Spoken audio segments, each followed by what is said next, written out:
ಬಾಗಲಕೋಟೆ ಜಿಲ್ಲೆಯ ಹುನಗುಂದ ತಾಲೂಕಿನ ಕೂಡಲಸಂಗಮ ಗ್ರಾಮದಲ್ಲಿ ಕಸ್ತೂರಿಬಾ ಗಾಂಧಿ ಬಾಲಕಿಯರ ವಸತಿ ನಿಲಯದಲ್ಲಿ ಚರಂಡಿ ವ್ಯವಸ್ಥೆ ಮತ್ತು ಹೆಣ್ಣು ಮಕ್ಕಳ ಸುರಕ್ಷಿತಗಾಗಿ ಕಾಂಪೌಂಡ್ ಕಟ್ಟಿಸಿ ಕೊಡಬೇಕು ಹಾಗೂ ಅಲ್ಲಿಯ ವಿದ್ಯಾರ್ಥಿನಿಯರಿಗೆ ಕುಡಿಯಲು ಶುದ್ಧ ನೀರಿನ ಅನುಕೂಲ ಮಾಡಿಕೊಡಬೇಕೆಂದು ಹಾಗೂ 150 ವಿದ್ಯಾರ್ಥಿನಿಯರು ಇರುವುದರಿಂದ ಶೌಚಾಲಯಗಳು ಕಡಿಮೆ ಇವೆ, ಹೀಗಾಗಿ ಇನ್ನಷ್ಟು ಶೌಚಾಲಯಗಳನ್ನು ಕಟ್ಟಿಸಿ ಕೊಡಬೇಕು ಹಾಗೂ ಮೂಲಭೂತ ಸೌಲಭ್ಯಗಳನ್ನು ಒದಗಿಸಿ ಕೊಡಬೇಕೆಂದು ಕರ್ನಾಟಕ ರಕ್ಷಣಾ ವೇದಿಕೆಯು ಉಗ್ರ ಹೋರಾಟವನ್ನು ನಡೆಸಿತು. ಈ ಹೋರಾಟಕ್ಕೆ ಎಚ್ಚೆತ್ತುಕೊಂಡ ಅಧಿಕಾರಿಗಳು ಸ್ಥಳಕ್ಕೆ ಆಗಮಿಸಿ ಮೂಲಭೂತ ಸೌಲಭ್ಯಗಳನ್ನು ಒದಗಿಸಿಕೊಡುತ್ತೇವೆ ಎಂದು ಭರವಸೆ ನೀಡಿದ ಮೇಲೆ ಕರವೇ ತನ್ನ ಹೋರಾಟವನ್ನು ಹಿಂತೆಗೆದುಕೊಂಡಿತು. ಈ ಸಂದರ್ಭದಲ್ಲಿ ಕರ್ನಾಟಕ ರಕ್ಷಣಾ ವೇದಿಕೆಯ ಇಳಕಲ್ ಹುನಗುಂದ ತಾಲೂಕಾ ಅಧ್ಯಕ್ಷರುಗಳು ಕರವೇ ಕಾರ್ಯಕರ್ತರು ಉಪಸ್ಥಿತರಿದ್ದರು.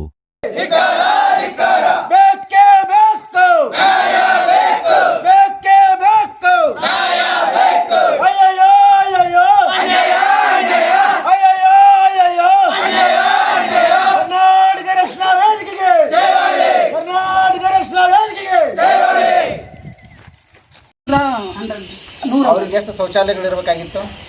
ಅದೀಗ ಗವರ್ಮೆಂಟ್ ಆಗುತ್ತೆ. ಎಷ್ಟು ಶೌಚಾಲಯ ಅದಾವ್ರಿ? 16 ಸರಿ ಹೋಗ್ತಾವಂತ ಎಲ್ಲಿ ಕಟ್ಟಿಸ್ತೀವಿ ಇಲ್ಲಿ ಸದ್ಯಕ್ಕೆ ನನ್ನ ಮಟ್ಟಿಗೆ ಸರಿ ಹೋಗ್ತಾವ್ರಿ ಎಲ್ಲವೂ. ಬಟ್ ಸೇಫ್ಟಿ ಟ್ಯಾಂಕ್ ಇನ್ನೊಂದು ಆಗ್ಬೇಕ್ರಿ, ಅದು ಅಷ್ಟ ನಾವು ಮುಂದೆ ಟ್ಯಾಂಕ್ ಮಾಡಿಸ್ಕೊಡ್ರಿ. ಅದನ್ನ ತಗೊಳ್ರಿ, ಪ್ಲಾನ್ ಹಾಕೊಳ್ರಿ. ಮತ್ತೆ ಮೇಡಮ್ ಹೆಣ್ಮಕ್ಳು ಜಾಸ್ತಿ ಇರೋದ್ರಿಂದ ನಾವು ಕುಂದ್ರಕ್ಕೆ ಸುಮ್ಮನೆ ಅಂತ ಕುಂತಿದ್ರೆ ಇಲ್ಲಿ ಬೇರೆ ಮನೆಯಿಂದ ಬಂದು ಇಲ್ಲಿ ಹೆಣ್ಮಕ್ಳೆಲ್ಲ ವಸತಿ ನಿಲ್ದೊಳಗಿದ್ದಾರೆ. ಒಂದ್ಸಾರಿ ನೋಡ್ರಿ ಇಲ್ಲಿ ವಾತಾವರಣ ಹೆಂಗೈತಿ. ಒಂದು ಆರೋಗ್ಯ ಇಲಾಖೆಯವರಾಗಲಿ ಪಂಚಾಯತ್ವರೆಲ್ಲ ಬಂದು ಒಂದು ಮುರ್ಚಿ ಪುಡಿ ಹೊಡೆದಿಲ್ಲ, ಏನಿಲ್ಲ, ವಾಸನೆ ನಮಗೆ ಕುಂದ್ರಾಕಾಗೋದಾಗೈತಿ. ಆಮೇಲೆ ಕಂಪೌಂಡ್ ನೀವು ಕಟ್ಟಿಸ್ಕೊಡ್ರಿ. ನಿಮ್ಗೆ ಸಾಧ್ಯ 10 ಬಸ್ ಒಳಗೆ 10 ಬಸ್ ಒಳಗೆ ನೋಡ್ರಿ.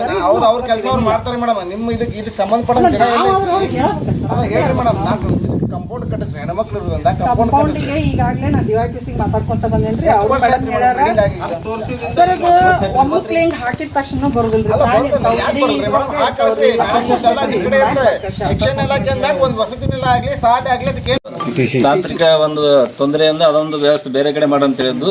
ಇವು 3 ಶೌಚಾಲಯ ಮತ್ತು ವಿದ್ಯಾರ್ಥಿಗಳಿಗೆ ಅನುಕೂಲವಾಗುವಂಥ ಶೌಚಾಲಯ ವ್ಯವಸ್ಥೆಯನ್ನು ತಾಂತ್ರಿಕ ಇದು ಸಮಸ್ಯೆ ಇದೆ ಅಂತ ತಿಳ್ಕೊಂಡು ಹೆಚ್ಚುವರಿ ಶೌಚಾಲಯವನ್ನು ಮಾಡೋಕೆ ನಾವು ನಮ್ಮ NREG ಬದಲಿಗ BBG ರಾಮ್ಜಿ ಅಂತ ಹೊಸ ಯೋಜನೆ ಬಂದೈತಿ. ಈ ಯೋಜನೆಯಲ್ಲಿ ಕ್ರಿಯಾ ಯೋಜನೆ ಸ್ಟಾರ್ಟ್ ಮಾಡೋದು ಹೆಂಗಂತ ಈಗ ನಮಗೆ ಟ್ರೈನಿಂಗ್ ಇತ್ತು. ಆ ಒಂದು ನೀವು ನಿಮ್ಮ ಬೆಂಬಲಕ್ಕೆ ನಾವಿಲ್ಲಿ ಬಂದು ನಿಮ್ಮ ಏನೋ ಸಾಹೇಬರ ಅನುಪಸ್ಥಿತಿಯಲ್ಲಿ ನಾವು ಏನೈತೆ ಈ ಕಾರ್ಯಕ್ರಮದಲ್ಲಿ ನಿಮ್ಮ ಎಲ್ಲ ಬೇಡಿಕೆಗಳನ್ನು ಈಡೇರಿಸುವಂಥ ಒಂದು ಜವಾಬ್ದಾರಿಯನ್ನು ನಾವು ಇಲ್ಲಿ ಕೊಡ್ತಾ ಇದ್ದೀವಿ. 1 ತಿಂಗಳ ಮಟ್ಟಿಗೆ ನಾವು ಕ್ರಿಯಾ ಯೋಜನೆ ಅನುಮೋದನೆಯನ್ನು ತಗೊಂಡು ಎಲ್ಲ ಕೆಲಸಗಳನ್ನು ಪ್ರಾರಂಭ ಮಾಡಿ ನಿಮಗೆ ಯಾವುದೇ ರೀತಿ ಮಕ್ಕಳಿಗೆ ಮತ್ತು ಸಾರ್ವಜನಿಕರಿಗೆ ಯಾವುದೇ ರೀತಿ ತೊಂದರೆ ಆಗದಂಥ ಕೆಲಸ ಕಾರ್ಯಗಳನ್ನು ಮಾಡ್ತೀವಿ ಅಂತ ನಾವು ಭರವಸೆ ಕೊಡ್ತಾ ಇದ್ದೀವಿ. ಸರಿ, ಕರಿವೇದವ್ರು ಏನು ಮಾಡ್ತಾರೆ, ನಿಮಗೆ 1 ತಿಂಗಳೊಳಗಾಗಿ ನಮಗೆ ಎಲ್ಲ ಕೆಲಸ ಮಾಡಿಕೊಡ್ಬೇಕು, ನಾವೇ ನಮ್ಮ ಬೇಡಿಕೆ ಈಡೇರಿಸ್ಬೇಕಂತಾರೆ. ತಾವೇನಂತೀರ ಅದಕ್ಕೆ? 1 ತಿಂಗಳೊಳಗೆ ಅಂತಂದ್ರೆ ಕೆಲವೊಂದು ತಾಂತ್ರಿಕ ತೊಂದರೆ ಬರ್ತದ, ಆಯ್ತಂದ್ರೆ ಅದ್ರ ಒಳಗಡೆನ ಮಾಡಿಸ್ಕೊಡ್ತೀವಿ ನಾವು.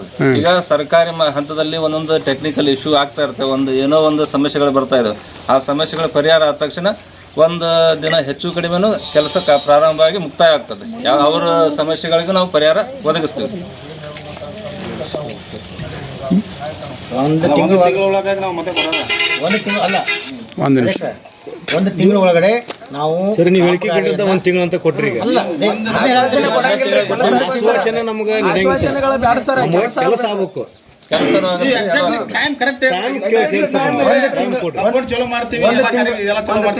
ಅಧ್ಯಕ್ಷ 1 ತಿಂಗಳ ಒಳಗಡೆ ಅಲ್ಲ, 1 ನಿಮಿಷ, 1 ತಿಂಗಳ ಒಳಗಡೆ ಕ್ರಿಯಾ ಯೋಜನೆಯನ್ನು ಅನುಮೋದನೆ ತಗೋತೀವಿ. ತಗೊಂಡಾದ 15 ದಿನದ ಒಳಗಡೆ ನಾವು ಕೆಲಸ ಸ್ಟಾರ್ಟ್. ಯಾಕಂದ್ರೆ ಅಂದ್ರೆ ನಾವು ತಗೊಂಡು GPS ಮಾಡಬೇಕು, ವರ್ಕ್ ಎಂಟ್ರಿ ಮಾಡಿಸ್ಬೇಕು, ಸೊ ಪ್ರೊಸೆಸ್ ಅದಾವ. 45 ದಿವಸಕ್ಕೆ ಮಾಡ್ತೇವೆ. 45 ದಿನ 2 ತಿಂಗಳು ತೋರಿ ಕೆಲಸ ಸ್ಟಾರ್ಟ್ ಮಾಡಿ.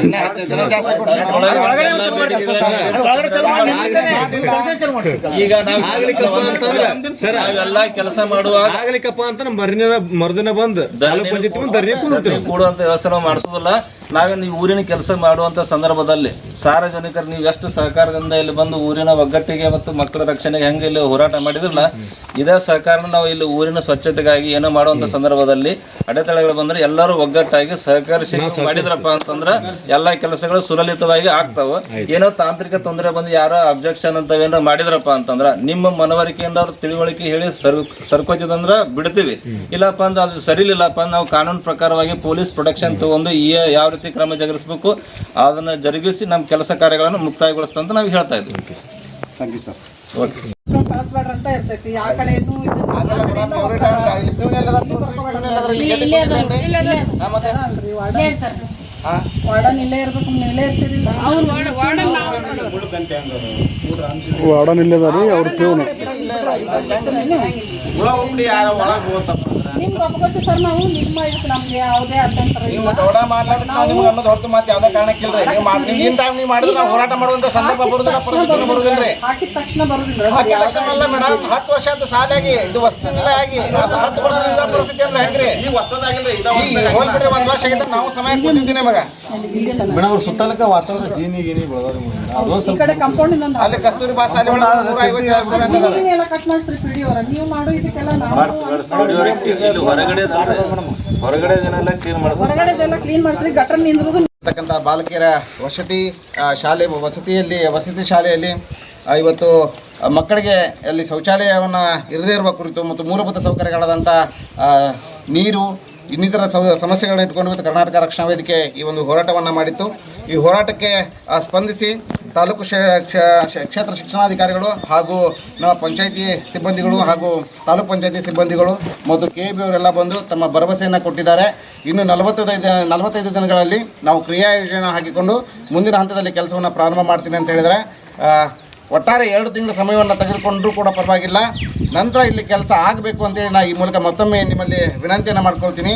2 ತಿಂಗಳ ಒಳಗಡೆ ನೀವೇನಾದ್ರು 2 ತಿಂಗಳ ನಂತರ ಕೆಲಸ ಮಾಡದೆ ಹೋದರೆ ಮುಂದಿನ ಹಂತದ ಹೋರಾಟ ನಮ್ಮದು ಉಗ್ರ ರೂಪವಾಗಿರುತ್ತೆ ಅಂತ ಈ ಮೂಲಕ ಹೇಳಿಕೆ ನಾನು ನಿಮ್ಗೆ ಇಷ್ಟಪಡ್ತೀನಿ. ಮತ್ತು ನೀವೆಲ್ಲರೂ ಇಲ್ಲಿ ಬಂದಿದ್ದಕ್ಕೆ ಹಾಗೂ ಪತ್ರಕರ್ತರಿಗೆ ಧನ್ಯವಾದಗಳನ್ನು ಹೇಳ್ತಾ ನಾನು ಮಾಡ್ತೀನಿ.